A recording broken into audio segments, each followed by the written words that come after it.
We're here with Jamie Smith, and he's here to answer one of your questions. In terms of ecclesiology, could you address the role that Calvinist theology, the New Calvinists, and Neo-Calvinism can play in working to create a more racially inclusive church here in the U.S.? Yes, this is a great question. I think I love all the levels and layers of this question.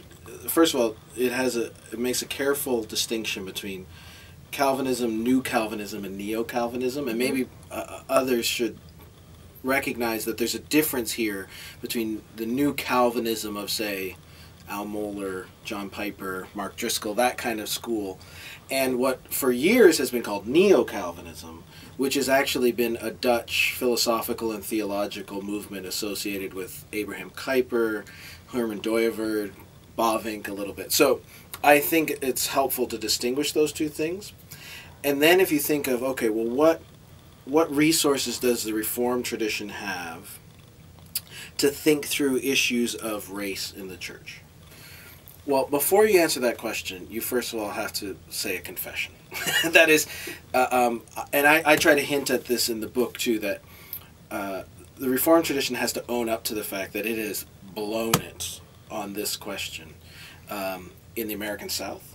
The role of sort of American Presbyterians in defending unjust racialized structures in the South is, we have to just be honest about that and say that's problematic. In South Africa, it was exactly Neo-Calvinists working out of what they thought was a Kuyperian tradition who instituted apartheid with theological rationales. So the first thing I want to be honest and say we have a really bad track record in this regard. Now, does that mean Reformed theology is somehow inherently racist? I don't think so. I think it's actually very inconsistent, that the Reformed tradition on that respect.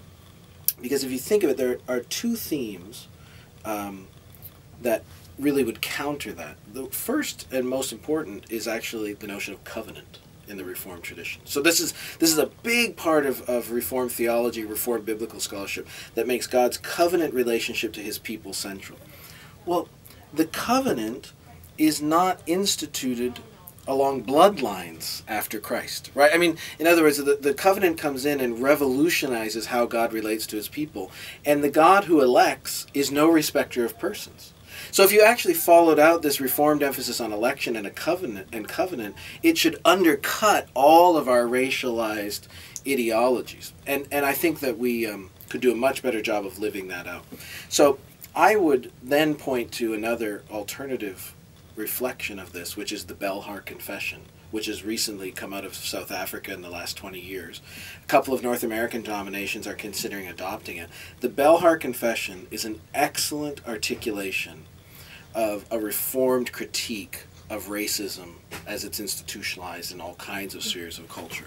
And so you can be honest about how Reformed theology got hijacked by racialized and racist agendas.